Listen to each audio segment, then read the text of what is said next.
जी बिल्कुल, welcome back जी। एक दफ़ा फिर खुशामदीद कहते हैं। हम मेरा और डॉक्टर साहब का बहुत पुराना साथ है। मैंने जैसे कि शुरू में कहा, he is one of my mentors. मैंने जो पहली एक्टिंग के हवाले से टेलीविज़न के ऊपर लाइंस बोली फैमिली फ्रंट के अंदर, and it was such a huge break for me, I would definitely say कि ज़ाहिरी बात है इतना वो ट्रेंड सेटर था फैमिली फ्रंट, उसकी यादों को के बारे में बात हो रही है। What a great time, what a memorable time it was. अच्छा सर, नाउ ज़रा आपको हम थोड़ा पीछे लेकर जाते हैं, ज़रा उस दौर में लेकर जाते हैं जब आप 8 साल के थे, और 8 साल की एज के अंदर आप अपने एज ग्रुप के साथ नहीं बल्कि बुज़ुर्ग जो आपकी कॉलोनी के बुज़ुर्ग हजरात थे उनके साथ बैठा करते थे। तो मैं एक जगह पढ़ रही थी आपके बारे में, आपने कहा कि एक दफ़ा किसी ने कहा कि सारी बुराइयां जो होती हैं वो ज़ुबान से शुरू होती हैं, तो आपने 2 दिन तक आपने बात ही नहीं की।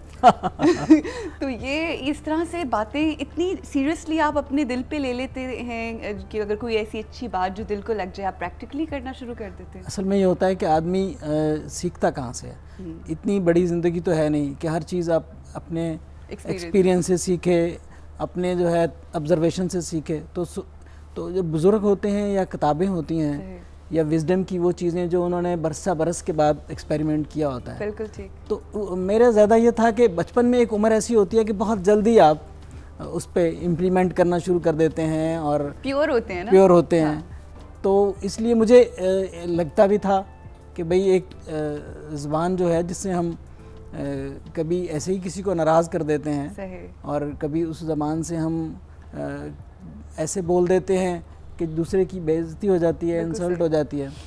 तो अगर चुप रहा जाए तो ज़्यादा बेहतर है। 2 दिन जो है वो मतलब तो बड़े इतना इफेक्ट हुआ, 2 दिन तक नहीं बोले। अच्छा कुरान आज की, क्योंकि हम ज़रा रमज़ान के हवाले से बात कर रहे हैं और रमज़ान का महीना चल रहा है, मैं पूछना आपसे चाह रही थी कि कभी इत्तेफाक हुआ आपको कुरान पाक का तर्जुमा पढ़ने का? हाँ, मैं चूँकि चीज़ को समझने की कोशिश करता हूँ, इसलिए मुझे चूँकि अरबी जो है वो तो नहीं समझ आती, तो मैं ट्रांसलेशन ही जो है उसको पढ़ता हूँ। अच्छा, मैं उस हवाले से एक सवाल है मेरे पास, लेकिन उससे पहले एक कॉल है, ड्रॉप ना हो जाए हमारे साथ। मैं नाम नहीं बताऊंगी, आप ज़रा गेस कर लें कि कौन है, कि आपके को जानने वाले। अस्सलाम वालेकुम जी। वालेकुम अस्सलाम। कैसे हैं आप? ज़रा पहचानवाएं डॉक्टर साहब को, देखते हैं आज आपका कितना ताल्लुक़ है इनके साथ, कि आप इनको, ये आपको पहचानते हैं कि नहीं। वो शानुल हक हकी साहब के बारे में किसी ने कहा था कि ज़बान उर्दू जो है इनके घर की लौंडी है, लेकिन और इसके साथ सलूक भी वैसे ही करते हैं। तो डॉक्टर यूनुस बट के घर की लौंडी तो नहीं है ज़बान, लेकिन सलूक वही करते हैं इसके साथ। जी, पहचान लिया आपने सर? मतलब जो है, मैं आपको पता है कि मुझे इतनी नहीं लो जी, पहचाना नहीं। अब्दुल रऊफ साहब हैं जी हमारे साथ। ये क्या कर दिया आपने? अभी सुबह मैं SMS करके कैसे हैं आप? ठीक ठाक हैं अब्दुल रऊफ? बिल्कुल ठीक ठाक, बिल्कुल ठीक ठाक। बहुत ज़रा नवाजिश, आप हमारे शो का हिस्सा बने। हम चाहेंगे कि किसी दिन यहाँ पर आके भी आप बैठें और आपसे हम गुफ्तगू शुनीद करें। मुझे आपसे पूछना है कि ज़ाहिर है आप भी उसी चैनल के लिए काम कर रहे हैं जिस चैनल के लिए डॉक्टर साहब कर रहे हैं। ज़ाहिर है जब एक दूसरे के साथ काम कर रहे होते हैं तो बड़ी वाकफियत हो जाती है, चाहे बहुत ज़्यादा मिलना जुलना ना भी हो। तो कोई ऐसी चीज़ डॉक्टर साहब के बारे में हमें बताइए जो हमारे व्यूअर्स को भी पता चले, जो शायद अभी तक वो नहीं जानते। अच्छा, मैं चूंकि मेरा ताल्लुक चैनल के अलावा भी है इनसे, इनकी बचपन की बात तो नहीं लेकिन जवानी के ज़माने से डॉक्टर साहब का मेरा साथ रहा है और हमने बड़ी बैठकें इकट्ठी की हैं। और एक बड़ी उस जमाने की मजे की बात है कि हम दोनों मिल के कहा करते थे हमने एक पंजाबी फिल्म लिखनी है। अच्छा। सही, तो वो हुआ कि नहीं हुआ? उसका स्क्रिप्ट, उसकी कहानी, उसके डायलॉग वो हमने सबको सुनाने और हंस के हमारा बुरा हाल हो जाता था। तो वो मंसूबा इंशाल्लाह ताला भी है, कभी ना कभी पूरा होगा। लेकिन एक बात मैं डॉक्टर साहब के बारे में कहना चाहता हूँ, मतलब डॉक्टर साहब जो हैं, बहुत कम लोग इतने ज़हीन, इतने फतीन, इतने मामला फहम, इतने वक्त की नब्ज पे हाथ रख के उसको जानने वाले। मतलब जबान देखिए ना, मतलब कश्मीरी खानदान से ताल्लुक है मेरे साथ साथ इनका भी, और गुजरावाला सियालकोट वगैरह की बैकग्राउंड, उसके बावजूद उर्दू जबान में इतना बड़ा नाम बनाना, इतना बड़ा काम करना, तो ये बहुत कम लोगों के हिस्से में आया है। He is blessed. बिल्कुल जी, बिल्कुल बिल्कुल बिल्कुल। और मतलब ये है कि लोगों को इनको पढ़ना भी चाहिए, इनकी चीजों को देखना भी चाहिए और इनसे सीखना चाहिए, इनसे गाइडेंस लेनी चाहिए। एब्सोल्युटली, बिल्कुल सही फरमाया। देखने वालों से कहना चाहूंगी कि 32 मेरा ख्याल है किताबें आपने जो हैं तकरीबन इतनी के इनका बोझ खुद भी नहीं उठा ये भी बात सही है। और अब्दुल रऊफ साहब की जब भी मुलाकात होती है तो हम एक ऐसी ख़यालाती और क्रिएटिव दुनिया में चले जाते हैं, क्योंकि अब्दुल रऊफ बहुत इंस्पायर करने वाला आदमी है। और मेरा जो है, आपने ऐसा बंदा ढूंढा है कि जो मेरी खामी अगर ढूंढनी भी है तो अब्दुल रऊफ को पता है। अब्दुल रऊफ साहब, तारीफ तो होगी, जरा एक खामी भी बता दें। मतलब ये तो बहुत से लोगों की खामियों की निशानदही अपने शो के थ्रू कर रहे होते हैं, प्यार से, मोहब्बत से, मगर कोई ऐसी खामी अगर वो निकल जाए इनकी जिंदगी से तो ये मजीद बेहतरीन इंसान बन नहीं जाए। वो खामी ऐसी है जो इनकी जिंदगी से निकलनी नहीं चाहिए। अच्छा। डॉक्टर साहब को खूबसूरती बड़ी पसंद है और ये खामी नहीं है, ये खूबी है। ये आप फंसा रहे हैं उनको। मतलब हुस्न परस्त आदमी है भाई, अच्छी बात है। नहीं, हुस्न अल्लाह का बनाया हुआ हुस्न है, पसंद आना चाहिए। But anyway, thank you so much, Abdul Rauf Saab, and I'm hoping to have you on my show someday very soon. इंशाल्लाह। Thank you so much for your call. जी, हुस्न परस्त, ये तो बड़ी खूबसूरती जो है ये इतनी बड़ी, अल्लाह ताला खूबसूरत है और उसने खूबसूरती को पैदा किया।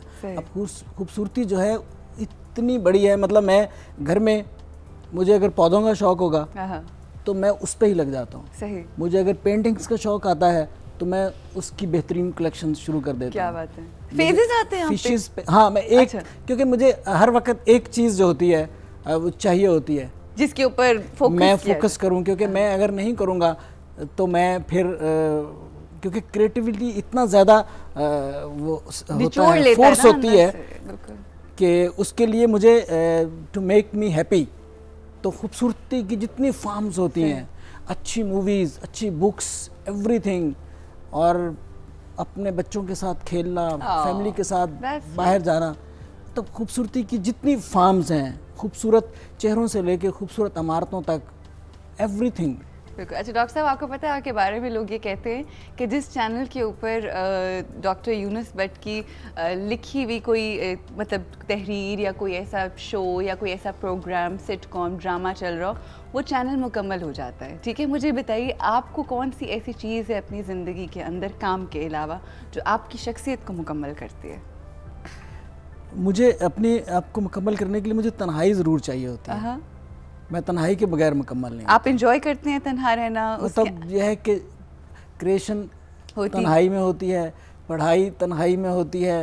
आप कोई भी सोचते हैं या अपने बारे में कुछ सोचते हैं या थॉट्स, प्रोसेस, ड्रीम्स, सारे तन्हाई की चीज़ें होती हैं। सो मुझे दिन में कुछ लम्हे एक ऐसे चाहिए होते हैं जो मैं अपने साथ गुजारता हूँ। अच्छा, वो लोग जो मैंने कहा ना कि हंसी मुस्कुराहटों का बाइस बनते हैं, अक्सर औकात देखा गया है कि वो जब घरों में जाते हैं ना तो वो बड़े माफ़ी के साथ जरा सड़ियल किस्म के होते हैं और बस जी अब हमें छोड़ दिया जाए और now I need my time. आप कैसे होते हैं घर में? मेरे घर में मैं राइटर नहीं हूँ। अच्छा आपके घर में कोई और आपका मतलब मेरे घर में जो है, मैं अपने जो बच्चों का दोस्त हूँ, बीवी भी मेरी दोस्त है, हमारी ऐसी अपनी दोस्ती होती है कि हम बेशुमार सारे टॉपिक्स पे बात कर रहे होते हैं। मतलब कभी नहीं हुआ ऐसा कि भाई कि मतलब हाँ उस तरह से राइटर वाला कोई सीन नहीं है। अच्छा, आपकी फुफ्फो ने आपकी परवरिश की, अडॉप्ट किया हुआ था। आप ऐसे कितने बहन भाई हैं? मेरे जो है वो एक बहन है। अच्छा। 3 और भाई हैं। 3 और भाई हैं। तो कभी ऐसा महसूस नहीं हुआ, जाहिर बात है आपके बारे में और जितने आप सेंसिटिव हैं, आपने अक्सर ये कहा कि अपनी फूफो के साथ मेरा, और वो उन्होंने इतना आपके लिए किया कि आप चाहते हुए कि आप अपने पेरेंट्स के साथ या बहन भाइयों को मोहब्बत दें, आप अपने आप को रोक लेते थे कि उन्हें कहीं फील ना हो कि शायद उनकी मोहब्बत में कोई कमी है। Is that true? असल में मैं शुरू से ही, मुझे ये होता था कि मैं तो अकेला रह के इतना आदी हो गया था कि मुझे दूसरों की फीलिंग्स का बहुत एहसास होता था। क्योंकि देखें, ज़िंदगी में जो भी आदमी कुछ करता है किसी के लिए, अब ये होता है कि आप उसका भी ख्याल करें। कोई आपके लिए अगर इतनी फीलिंग्स रखता है तो, लेकिन आजकल कोई करता नहीं है। नहीं, जो नहीं करते वो तो बेहिस होते हैं। मतलब यह है कि इंसान और जानवर में यही फ़र्क तो है। ये तो है, बट आई थिंक ये बहुत बड़ापन है आपका कि आप नहीं, ये बड़ापन नहीं है। मतलब ये होता है कि मैं दूसरे को नखुश करके मैं नखुश हो जाता हूँ, तो मैं कोई नेकी या किसी इस तरह नहीं सोचता, मैं खुद को खुश करने के लिए, it's a part of you, मुझे अपने आप को भी तो खुश करना है ना। क्या बात है। तो मैं किसी को दुख देता ही नहीं हूँ, इसलिए नहीं देता क्योंकि मैं बड़ा कोई अजीम आदमी हूँ, कोई बड़ा अच्छा आदमी हूँ, नहीं, इसलिए नहीं, मैं इसलिए नहीं देता कि मुझे खुद दुख होगा बाद में। क्या बात है, बहुत बड़ी बात, बहुत बड़ी बात है। अच्छा, एक कॉल है हमारे साथ, फातिमा की जी। अस्सलाम वालेकुम। वालेकुम, कैसी हैं रोजा? मैं बिल्कुल ठीक हूँ फातिमा, आप कैसी हैं? हमारे साथ डॉक्टर यूनस बैठे हैं, क्या कहेंगी? जी हाँ, अल्हम्दुलिल्लाह बिल्कुल ठीक हैं। और डॉक्टर साहब के टिप्स तो माशाल्लाह इतने अच्छे होते हैं कि हम लोग कहका तो नहीं लगाते, लेकिन हमारे चेहरों पर मुस्कुराहट जरूर आ जाती है। हाँ, ये तो है, बिल्कुल। कोई सवाल करना चाहेंगी आप? अब मैं सवाल से ज़्यादा सिर्फ आपको और अपनी सहेलियों को एक चीज़ सुनाना चाहूँगी कि रमज़ान का महीना होता है और ये हमारे लिए तौबा के लिए बहुत अच्छी महीना है कि हम लोग इसमें अपनी गुनाहों और उनसे तौबा कर लें। एक बुजुर्ग थे, वो किसी जगह बैठे हुए थे, बादशाह का गुजर वहाँ से हुआ, तो उसने कहा आप क्या कर रहे हैं? उसने कहा जी मैं अल्लाह ताला की बंदों से सुलह करवा रहा हूँ। सुलह करवा रहा हूँ, वाह। हाँ जी, और जो है क्या कहते हैं, बंदे नहीं मान रहे, अल्लाह ताला तो मान रहा है। लेकिन कुछ अरसे बाद वही बुजुर्ग किसी कब्रिस्तान में बैठे हुए थे और वहाँ से उसी बादशाह का गुजर हुआ। उसने कहा कि आप आज क्या कर रहे हैं? उन्होंने कहा कि जी मैं बंदों की अल्लाह ताला से सुलह करवा रहा हूँ, आज अल्लाह नहीं मान रहा पर बंदे मान रहे हैं। ओह, बहुत अच्छे।